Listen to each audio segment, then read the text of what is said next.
కేటీఆర్ కి big shock తగిలింది. ఆయన ఫార్ములా ఈ రేస్ వ్యవహారం పైన క్వాష్ పిటిషన్ ని హైకోర్టులో దాఖలు చేస్తే హైకోర్టు విచారణ తన తుది తీర్పు వెల్లడించింది. దాంట్లో ఈ ఫార్ములా ఈ రేస్ సంబంధించిన విషయం పైన క్వాష్ పిటిషన్ కుదరదని చెప్పి కేటీఆర్ ఇచ్చినటువంటి ఆ పిటిషన్ డిస్మిస్ చేసింది. దాన్ని సవాల్ చేస్తూ ఆయన సుప్రీంకోర్టుకు వెళ్లారు. సుప్రీంకోర్టులో కూడా రోజు ఈ అంశం పైన విచారణ జరిగింది. ఈ విచారణలో హైకోర్టు ఆదేశాల్లో జోక్యం చేసుకోలేమని సుప్రీంకోర్టు తేల్చేసింది. విచారణ ప్రారంభ దశలోనే ఉంది కాబట్టి క్వాష్ పిటిషన్ ని విత్డ్రా చేసుకోవాల్సిందిగా సూచించింది. దీంతో కేటీఆర్ కూడా క్వాష్ పిటిషన్ విత్డ్రా చేసుకున్నారు. ఫార్ములా ఈ రేస్ కేసులో కేటీఆర్ A1 గా ఉన్నారు. రేపు విచారణకి రావాల్సిందిగా ఇప్పటికే ఈడీ నోటీసులు కూడా జారీ చేసింది. రేపు విచారణకి హాజరు కావాల్సి ఉంది. ఈరోజు ఉదయాన్నే జస్టిస్ బేలాయం త్రివేది, టీబీ వరాలే వీరి నేతృత్వంలోని ధర్మాసనం కేటీఆర్ సంబంధించి క్వాష్ పిటిషన్ ని విచారించింది. మొదట్లోనే అడ్వకేట్ ముకుల్ రోహత్గి రాష్ట్ర ప్రభుత్వం తరఫున ఆయన వాదనలు వినిపించారు. ఇక కౌన్సిల్ పిటిషనర్ సిద్ధార్థ్ దవే కేటీఆర్ తరఫున వాదనలు వినిపించారు. ముకుల్ రోహత్గి రాష్ట్ర ప్రభుత్వ తరఫున వాదనలు వినిపించారు. ఆయన వారి వాదనలు పూర్తయిన తర్వాత సుప్రీంకోర్టు ఒక నిర్ధారణకు వచ్చింది. సుప్రీంకోర్టు ఫైనల్ గా ఒక విషయం చెప్పింది ఏంటంటే హైకోర్టు ఇచ్చినటువంటి ఆ తీర్పుని మేము ఎట్టి పరిస్థితుల్లో కూడా జోక్యం చేసుకోలేము. ఇప్పుడు ఈ విషయంలో ఇంకా కేసు విచారణ దశలో ఉంది కాబట్టి ఎటువంటి విషయంగా జోక్యం తీసుకోవాలని చెప్పడంతో ప్రస్తుతం కేటీఆర్ ఆ క్వాష్ పిటిషన్ విత్డ్రా చేసుకున్నట్టు తెలుస్తోంది. ఇది బిగ్గెస్ట్ బ్రేకింగ్ గా చూడాలి. ఫార్ములా ఈ రేస్ వ్యవహారంలో హైకోర్టు కేటీఆర్ కి షాక్ ఇచ్చింది. అయితే దాన్ని సవాల్ చేస్తూ ఆయన సుప్రీంకోర్టుకు వెళ్లారు. కానీ సుప్రీంకోర్టు కూడా అదే తరహాలో హైకోర్టుకు సంబంధించినటువంటి విషయాన్ని మేము ఎట్టి పరిస్థితుల్లో తోసిపుచ్చలేము, దాంట్లో జోక్యం చేసుకోలేమని చెప్పడంతో కేటీఆర్ కు బిగ్ షాక్ తగిలింది. రేపు ఈడీ అయితే హాజరు కాబోతున్నారు కేటీఆర్. 16వ తేదీన ఇప్పటికే ఈడీ ఆయనకి నోటీసులు జారీ చేసింది. రేపు ఈడీ అయితే హాజరు కావాల్సి ఉంది. ఈరోజు విచారణ జరిగింది. ఈ విచారణలో కూడా ఆయనకి ఏమాత్రం రిలీఫ్ దొరకపోవడంతో రేపు ఈడీ కూడా విచారించిన తదుపరి ఏసీబీ లేదా ఈడీ రెండింటిలో ఎవరో ఒకరు మాత్రం ఆయన అదుపులోకి తీసుకునే అవకాశం కనబడుతోంది. చాలా క్లియర్ గా సుప్రీంకోర్టు కూడా కేటీఆర్ పిటిషన్ ని తోసిపుచ్చడంతో దాన్ని ఆయన ఛాలెంజ్ చేసిన అంశాన్ని కొంత పక్కకు పెట్టడంతో కేటీఆర్ కి సుప్రీంకోర్టులో కూడా రిలాక్స్ దొరకలేదు. కేటీఆర్ సుప్రీంకోర్టులో కూడా రిలీఫ్ దొరకలేకపోయింది. సో కేటీఆర్ కి ఒక బిగ్ షాక్ అని చెప్పొచ్చు. బీఆర్ఎస్ పార్టీ సుప్రీంకోర్టు మీద చాలా ఆశలు పెట్టుకుంది. పెద్ద ఎత్తున సుప్రీంకోర్టులో క్వాష్ పిటిషన్ సంబంధించి క్వాష్ లేకపోయినా కనీసం ఆయనకు రిలాక్సేషన్ దొరుకుతుంది, నాట్ టు అరెస్ట్ వస్తుంది, ప్రొటెక్షన్ దొరుకుతుందని అంతా భావించారు. కానీ ప్రొటెక్షన్ కాదు కదా, మీరు ఇచ్చిన పిటిషనే తప్పు అని చెప్పి తోసిపుచ్చేసి ఏకంగా హైకోర్టు విషయంలో ఎట్టి పరిస్థితుల్లో జోక్యం చేసుకోలేమని తేల్చేసింది. ఇక కేటీఆర్ తరఫున సిద్ధార్థ్ దవే వాదన వినిపించారు. రాష్ట్ర ప్రభుత్వం తరఫున ముకుల్ రోహత్గి వాదన వినిపించారు. A1 గా ఉన్న కేటీఆర్ ని రేపు ఈడీ విచారించబోతోంది. ఎస్, సుప్రీంకోర్టులో ఈ తీర్పు తర్వాత కేటీఆర్ కు ఒక బిగ్ షాక్ తగిలింది. అయితే హైకోర్టు పక్కా ఆధారాలున్నాయి, ప్రాథమిక ఆధారాలున్నాయి, దీన్ని ఎట్టి పరిస్థితుల్లో క్వాష్ చేయలేమని చెప్పి కేటీఆర్ పిటిషన్ డిస్మిస్ చేసింది. సుమారుగా 2-3 సార్లు వాదన వినిపించింది. కానీ హైకోర్టు అయితే కొంత కేటీఆర్ విషయంలో కొంత రిలీఫ్ ఇచ్చిందని చెప్పొచ్చు. Not to arrest until or unless తీర్పు వెలువడించేంత వరకు కూడా కేటీఆర్ ని అరెస్ట్ చేయకూడదు అనే ఒక నిబంధనని హైకోర్టు పెట్టడంతో ఇన్ని రోజులుగా కేటీఆర్ అరెస్ట్ కాకుండా ఉన్నారు.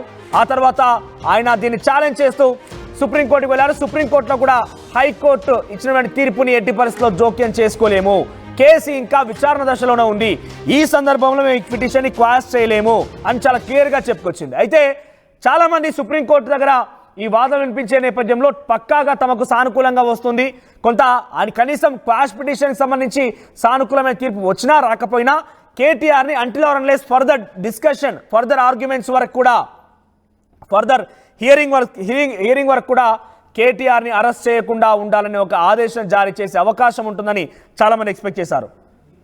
కానీ ఆ పరిస్థితి మాత్రం కనిపించలేదు. ఎస్, మా ప్రతినిధి ఢిల్లీ నుంచి గోపి అందుబాటులో ఉన్నారు. ఎస్ గోపి, ఈరోజు ఎటువంటి ఆర్గ్యుమెంట్స్ జరిగాయి, ఆర్గ్యుమెంట్స్ నేపథ్యం ఎలా చూడాలి? కేటీఆర్ తన పిటిషన్ విత్డ్రా చేసుకున్నారు అంటే ఎలా చూడాలి? విత్డ్రా చేసుకోవడం గల కారణం ఏంటి? అంటే క్వాష్ పిటిషన్ అటు సుప్రీంకోర్టు కూడా మేము హైకోర్టు చెప్పిన తీర్పుని జోక్యం చేసుకోవాలని చెప్పడం కారణంగానే విత్డ్రా చేసుకున్నారా, లేదంటే ఇంకేదైనా కొత్త ఎత్తుగడ వేయబోతున్నారా?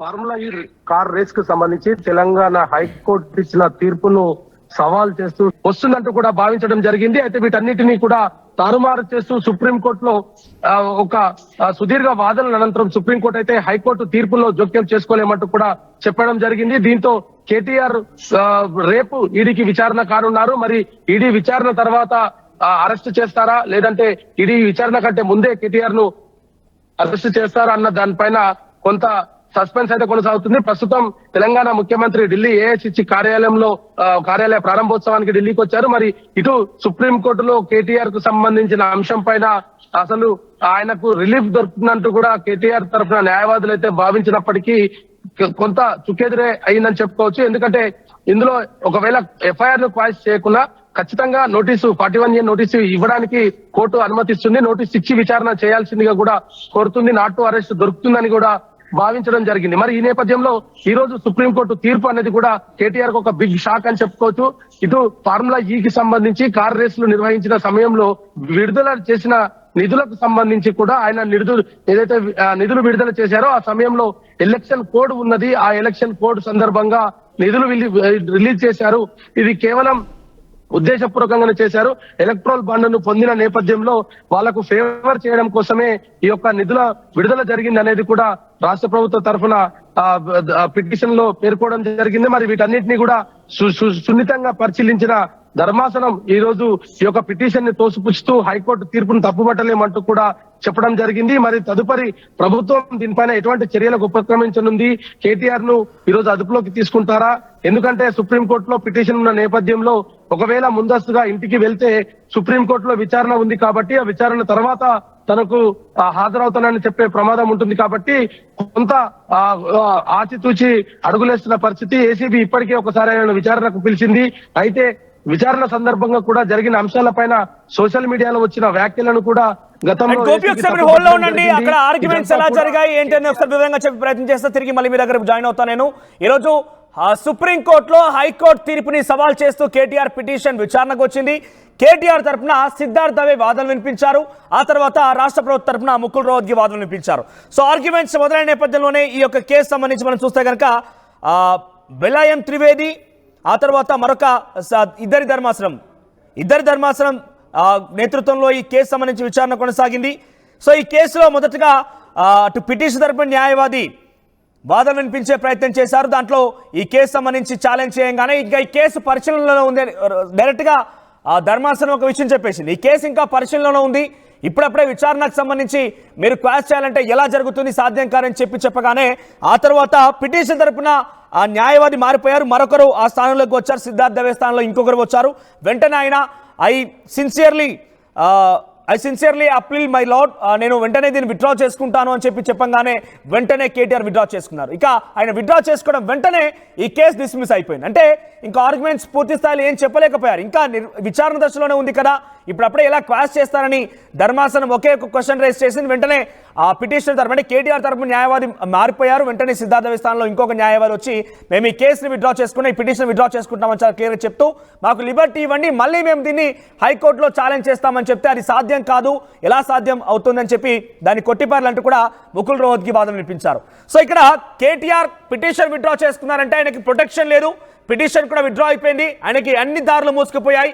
ఒకే ఒక్క ఆప్షన్ ఉన్నది కాస్త సుప్రీంకోర్టు, అత్యున్నత న్యాయస్థానం భారతదేశంలోని సుప్రీంకోర్టు కూడా ఈ కేసుని డిస్మిస్ చేసింది. అంటే ఇక కేటీఆర్కి అన్ని దారులు మూసుకున్నాయి. ఇక ప్రభుత్వం లేదా ఏసీబీ ఈడీ ప్లాన్ మిగిలి ఉంది. ఆయన అరెస్ట్ చేస్తారా లేదంటే విచారణ పేరిట ఇంకా పిలిచే అవకాశం ఉందా, ఏం చేస్తారని మాత్రం చూడాల్సిన అవసరం అయితే ఉంది. ఎస్ గోపి, ఈ పిటిషన్ విత్డ్రా తర్వాత ఏం జరగవచ్చు అంటే ఈడీ అధికారులు ఎప్పుడైతే ఆయనకి ఆల్రెడీ నోటీసులు జారీ చేశారు, రేపు కంపల్సరీగా ఈడీ ఆఫీసర్ విచారణకు హాజరు కావాల్సిందే. సో ఈడీ అరెస్ట్ చేస్తుందని ఒక చర్చ కొనసాగుతుంది. గతంలో కూడా ఏసీబీ అరెస్ట్ చేస్తుంది. ఇక్కడ ఏసీబీ ఆఫీస్ నుంచి బయటకు రాకపోవచ్చు, అటు నుంచి అంటే ఆయన్ని అరెస్ట్ చేస్తారని ఒక చర్చ జరిగింది. కానీ అప్పుడు కూడా సాధ్యం కాలేదు. ఇప్పుడు మళ్ళీ ఈడీ అయితే వెళ్ళినా కూడా ఇదే జరిగే అవకాశం ఉందా లేదంటే ఈడీ ఏసీబీ ఏదైనా కొత్త రకమైన ప్లాన్స్తో ఉంది? ఎందుకంటే సుప్రీంకోర్టు వరకు వెళ్ళేంత వరకు ఆగుదాం, అది సుప్రీంకోర్టులో తీర్పు వచ్చిన తర్వాత యాక్షన్ ప్లాన్లో దిగుదామనే ఆలోచన బహుశా ఆ సంస్థలు చేసి ఉంటాయి. సో నెక్స్ట్ యాక్షన్ ఏముండబోతోంది? రైట్, ఖచ్చితంగా రేపు ఈడీ విచారణకైతే కేటీఆర్ హాజరవ్వాల్సిన పరిస్థితి అయితే నెలకొన్నది. ఇటు సుప్రీంకోర్టులో రిలీఫ్ తర్వాత అంటే ఏసీబీ ఎఫ్ఐఆర్ ను ఆసరాగా చేసుకుని ఈడీ దాఖలు చేసిన కేసులో తనకు ఈడీ విచారణకు వెళ్లక ముందుకే సుప్రీంకోర్టులో కొంత రిలీఫ్ లభిస్తుందంటూ కూడా ఆయన భావించినప్పటికీ ఈ రోజు సుప్రీంకోర్టులో తన పిటిషన్ తానే వెనక్కి తీసుకునే పరిస్థితి అయితే నెలకొన్నది. ఇటు సుప్రీంకోర్టు దేశ అత్యున్నత న్యాయస్థానం ఇచ్చిన తీర్పుతోటి కేటీఆర్ తదుపరి ఏమి చేయలేని పరిస్థితిలో ప్రస్తుతం నిస్సహాయ స్థితిలో ఉన్నాడని చెప్పుకోవచ్చు. ఒకవైపు ఏసీబీ, మరొక వైపు ఈడీ, ఈ రెండు విచారణలను తాను ఏ విధంగా ఎదుర్కొంటాడు. ఎందుకంటే ఏసీబీలో గతంలో వెళ్లిన సందర్భంగా కూడా ఏసీబీ విచారణ మొదటిసారి వెళ్ళినప్పుడు ఆయన తన న్యాయవాది వెంట లోపలికి వస్తానంటూ కూడా అడగడము, ఆ తర్వాత రోడ్డుపైనే తన వివరణను కూడా ఇవ్వడం జరిగింది. మరి ఈ నేపథ్యంలో రేపు ఈడీ విచారణ ఏ విధంగా కొనసాగనుంది, ఈడీకి రేపు విచారణకు హాజరవుతారా లేదా అన్న దానిపైన ఎటువంటి ఆయనకు ఒక ముందు ఎటువంటి పరిస్థితి లేని ఒక సంశయమైన పరిస్థితి ఏర్పడిందని చెప్పుకోవచ్చు. ఎందుకంటే ఈడీకి విచారణకు తప్పనిసరి హాజరు కావాల్సి ఉంటుంది. మరి ఈడీ ఈ కేసులో ఏసీబీ ఇచ్చిన స్టేట్మెంట్స్ కావచ్చు, ఏసీబీ ఇచ్చిన సాక్ష్యాలను కూడా ఇప్పటికే ఆధారంగా చేసుకొని ఆయనకు నోటీసులు జారీ చేయడం జరిగింది. అయితే పర్సనల్ అకౌంట్స్ నుంచి మొదలుకుంటే హెచ్ఎండిఏ అకౌంట్స్ వరకు ఏదైతే ఈ ఫార్ములా ఈకి సంబంధించి లావాదేవీలు జరిగాయో వాటన్నిటికీ సంబంధించిన అకౌంట్ స్టేట్మెంట్స్ ను కూడా ఆయన వెంట రేపు తీసుకువెళ్లనున్నారు. ఈ సందర్భంగా ఈడీ ఈయన పర్సనల్ స్టేట్మెంట్స్ ను కూడా విచారించనుంది. గతంలో ఈ ఫార్ములా ఈ కేసు జరిగిన సందర్భంగా ఆయన అకౌంట్స్ కి ఏదైనా లావాదేవీలు జరిగాయా, అదే విధంగా ఈ యొక్క హెచ్ఎండిఏ అకౌంట్స్ నుంచి కంపెనీకి అకౌంట్స్ వెళ్లిన తర్వాత పార్టీకి ఎటువంటి లాభం చేకూరింది, ఎందుకంటే ఎలక్షన్స్ కంటే ముందే ఎలక్ట్రల్ బాండ్స్ ని బాండ్స్ రూపంలో బీఆర్ఎస్ ప్రభుత్వం తీసుకోవడం జరిగింది. ఆ సందర్భంగానే ఈ యొక్క ఫార్ములా ఈకి సంబంధించిన లావాదేవీలన్నీ కూడా జరిగినట్టుగా కూడా ఇప్పటికే ఏసీబీ అనేక అంశాలను కూడా చెప్పడం జరిగింది. మరి ఈ నేపథ్యంలో ఇటు రాష్ట్ర ప్రభుత్వం ముందు ఇటు ఏసీబీ అదేవిధంగా ఈడీ రెండు విచారణలకు సంబంధించిన పూర్తి ఇన్ఫర్మేషన్ ఇప్పటికే దర్యాప్తు సంస్థలకు ఇవ్వడం జరిగింది. ఏసీబీ ఎఫ్ఐఆర్ కు అనేక అంశాలను కూడా జోడించారు. గతంలో హైకోర్టులో ఈ యొక్క క్వాష్ పిటిషన్ సందర్భంగా ఏసీబీ కూడా అనేక విషయాలను చెప్పింది. ఎందుకంటే కేటీఆర్ ఫార్ములా ఈ రేస్ ను హైదరాబాద్ ప్రతిష్టను పెంచే విధంగా తీసుకువచ్చాము తప్ప దీంట్లో దురుద్దేశం లేదు అంటూ కూడా గతంలో హైకోర్టుకు చెప్పడం జరిగింది. ఆ సందర్భంగా కూడా ఫార్ములా ఈని హైదరాబాద్ లో ప్రవేశపెట్టడం మేము తప్పు పట్టట్లేదు, కానీ జరిగిన లావాదేవీలలోనే మేమంతా ఈ అవకతవకలు జరిగినట్టుగా కూడా గుర్తించామంటూ కూడా హైకోర్టుకు చెప్పడం జరిగింది. ఆ సందర్భంగా హైకోర్టు రాష్ట్ర ప్రభుత్వాన్ని సమర్థించింది. ఆ తర్వాత ఆ పిటిషన్ ని కొట్టివేసిన తర్వాత దాన్ని సవాల్ చేస్తూ సుప్రీంకోర్టులో ఆయన పిటిషన్ దాఖలు చేయడం జరిగింది. అయితే ఆ పిటిషన్ కంటే ముందే రాష్ట్ర ప్రభుత్వం కేవియట్ దాఖలు చేసిన నేపథ్యంలో సుదీర్ఘ వాదనలు అయితే ఈ రోజు జరుగుతాయి. కేటీఆర్ కు కొంత రిలీఫ్ జరుగుతుందని భావించినప్పటికీ ప్రారంభ దశలోనే ఈ పిటిషన్ ని ఎలా తప్పు పట్టమంటారు, ఏసీబీ ఇచ్చిన ఎఫ్ఐఆర్ ను ఏ విధంగా తప్పు పట్టమంటారంటూ కూడా సుప్రీంకోర్టు తన అభిప్రాయాన్ని వ్యక్తం చేసింది. దీంతో తప్పని పరిస్థితుల్లో కేటీఆర్ తన పిటిషన్ ని వెనక్కి తీసుకోవాల్సి వచ్చింది. ఎందుకంటే ఒకవేళ పిటిషన్ ను విత్డ్రా చేసుకోకపోతే, పిటిషన్ కొట్టివేసింటే మరొక మారు ఆయన పిటిషన్ దాఖలు చేసే పరిస్థితి ఉండదు. కాబట్టి రానున్న రోజుల్లో ఇంకా ఏదైనా అవసరం పడే అవకాశం ఉంటుంది ఈ కేసులో. కాబట్టి తానే పిటిషన్ ను వెనక్కి తీసుకున్నట్టుగా అయితే మనం భావించవచ్చు. మరి ఈ నేపథ్యంలో రేపు ఈడీ విచారణకు హాజరవుతున్న కేటీఆర్ ని ఈడీ అధికారులు అరెస్ట్ చేస్తారా లేదా ఒకేసారి న్యాయవాది ఎవరైతే అటు సిద్ధార్థ్ దవే తర్వాత మరొక న్యాయవాది వచ్చి విత్డ్రా చేసుకున్నారో ఈ పిటిషన్ ని, ఆ నేపథ్యంలో నాకు కొంత లిబర్టీ కల్పించండి, తిరిగి హైకోర్టులో ఛాలెంజ్ చేస్తానని చెప్పారు. తిరిగి మళ్ళీ హైకోర్టులో ఈ అప్పీల్ మళ్ళీ ఛాలెంజ్ చేసి ఆర్గ్యుమెంట్స్ వినాలని చెప్పి అడిగే అవకాశం ఏదైనా ఉందా, లేదంటే నెక్స్ట్ ప్లాన్ ఆఫ్ యాక్షన్ ఏంటి, లీగల్ గా వాళ్ళు ఏం చేయబోతున్నారు? ఖచ్చితంగా లీగల్ గా అన్ని దారులు కేటీఆర్ కు ప్రస్తుతం మూసుకుపోయినాయని చెప్పుకోవచ్చు. ఎందుకంటే హైకోర్టు తీర్పును సవాల్ చేస్తూ సుప్రీంకోర్టులో పిటిషన్ దాఖలు చేసిన తర్వాత తిరిగి సుప్రీంకోర్టు ఆదేశాల మేరకే హైకోర్టుకు వెళ్లాల్సి ఉంటుంది. కాబట్టి ఇక్కడ అటువంటి పరిస్థితి జరగలేదు. వాళ్ళు సుప్రీంకోర్టు కూడా తన అభిప్రాయాన్ని కింది కోర్టులో తేల్చుకోవాలంటూ కూడా ఎక్కడ కూడా చెప్పలేదు. కేవలం దర్యాప్తులో ప్రారంభ దశలో ఉన్న పిటిషన్ పైన ఏ విధంగా ఆంక్షలు విధించాలంటూ కూడా అభిప్రాయపడింది. కాబట్టి తప్పని పరిస్థితుల్లో పిటిషన్ అయితే వెనక్కి తీసుకోవడం జరిగింది. మరి ఈ నేపథ్యంలో ఇప్పుడు కేటీఆర్ కు హైకోర్టుకు తిరిగి వచ్చి మళ్ళీ ఇంకొకసారి క్వాష్ పిటిషన్ వేసే అవకాశాలు అయితే ఎటు పరిస్థితుల్లో ఉండవు. కాబట్టి ఆయనకు లీగల్ గా అన్ని దారులు మూసుకుపోయినాయని చెప్పుకోవచ్చు. హైకోర్టు తీర్పును శిరసా వహిస్తూ రాష్ట్ర ప్రభుత్వం అయితే ఇప్పటికే ఇన్వెస్టిగేషన్ ని ముమ్మరం చేసింది. మరి రేపు ఈడీ విచారణ తర్వాత మరొక మారు కూడా పిలిచే అవకాశం ఉంది. ఇప్పటికే అధికారులను కూడా ఈడీ విచారణకు పిలిచింది. వీటి స్టేట్మెంట్స్ అన్నిటిని కూడా జత చేస్తూ కేటీఆర్ ను విచారించే అవకాశాలు కనపడుతున్నాయి. ఇటు ఒకవైపు రాష్ట్ర ప్రభుత్వం ఏసీబీ ఇచ్చిన నివేదిక, అదే విధంగా సిడి కూడా కొన్ని కీలక డాక్యుమెంట్స్ కూడా కావాలంటూ కూడా కేటీఆర్ కు నోటీస్ సమయంలోనే ఇవ్వడం జరిగింది. పర్సనల్ అకౌంట్స్, కుటుంబ సభ్యుల అకౌంట్ డీటెయిల్స్, అదే విధంగా అతను ఇప్పటి వరకు ఆయన ఆర్థిక లావాదేవీలకు సంబంధించిన స్టేట్మెంట్స్, గత 5 సంవత్సరాల నుంచి కూడా ఆయన కట్టిన ఐటీ రిటర్న్స్, వీటన్నిటిని కూడా తన వెంట తీసుకురావాల్సిందిగా కూడా పిటిషన్ సందర్భంగా ఈడీ కోరడం జరిగింది. సో వీటన్నిటిని చూస్తే కనుక రేపు మొదటి విచారణ తర్వాత ఈడీ కేటీఆర్ ను అరెస్ట్ చేసే అవకాశాలు అయితే లేవు. మరి మరొక మారు విచారణకు పిలిచేనుంది. మరి ఈ లోపు ఏసీబీ అధికారులు అరెస్ట్ చేసే పరిస్థితులు ఎక్కువగా కనపడుతున్నాయి మనకు. రైట్ గోపి, సో మొత్తం మీద కేటీఆర్ క్వాష్ పిటిషన్ ని సుప్రీంకోర్టు కూడా మేము హైకోర్టు తీర్పుని ఇన్వాల్వ్ కాలేము, జోక్యం చేసుకోలేమని చెప్పడంతో కేటీఆర్ ఆ పిటిషన్ విత్డ్రా చేసుకున్నారు. దీంతో అన్ని దారులు మూసుకుపోయాయి. కేటీఆర్ విషయంలో లీగల్ గా అనుకున్నటువంటి ఆ దారులన్నీ కూడా మూసుకుపోవడంతో కేటీఆర్ తదుపరి యాక్షన్ ఎలా ఉండబోతున్నది మాత్రం చాలా ఉత్కంఠ రేపుతోంది. రేపు ఆయనకి ఇచ్చినటువంటి నోటీసుల మేరకు ఈడీ హాజరు కావాల్సి ఉంది. మరి ఈడీయా ఏసీబీయా కేటీఆర్ విషయంలో ఎవరు ముందస్తుగా ప్లాన్ చేసి ఆయన విషయంలో చర్యలు తీసుకోబోతున్నారని మాత్రం చూడాల్సిన అవసరం అయితే ఉంది. ఎస్, ఈ రోజు సుప్రీంకోర్టు ఇచ్చినటువంటి ఈ తీర్పు మేరకి మీకేమనిపిస్తోంది? కేటీఆర్ క్వాష్ పిటిషన్ డిస్మిస్ చేసినటువంటి హైకోర్టు తీర్పును సవాల్ చేసిన కేటీఆర్ సుప్రీంకోర్టు కూడా దీన్ని కొంత తోసిపుచ్చింది. ఈ నేపథ్యంలో మీరేమనుకుంటున్నారు? కేటీఆర్ విషయంలో నిజంగానే అరెస్ట్ అవుతారా? కేటీఆర్ని అరెస్ట్ చేసేటువంటి పని కాంగ్రెస్ పార్టీ ప్రభుత్వం మీద ఈడీ చేస్తుందా?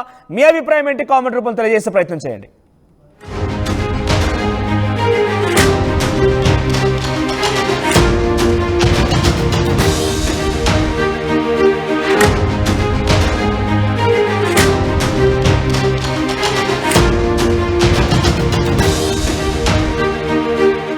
తెనాలి డబుల్ హార్స్ వారి సంక్రాంతి శుభాకాంక్షలు. తెనాలి డబుల్ హార్స్ మినపగుళ్ళు కాకుండా ఇతర pulses and dals, foods, dry fruits, chocolates, millets మొదలుకొని 107 రకాల ప్రొడక్ట్స్ ని అందిస్తుంది. తెనాలి డబుల్ హార్స్ ప్రొడక్ట్స్ అన్ని ఒకే చోట దొరికేలా తెనాలి డబుల్ హార్స్ TDH అవుట్లెట్లు త్వరలో మీ ఊరికొస్తున్నాయి.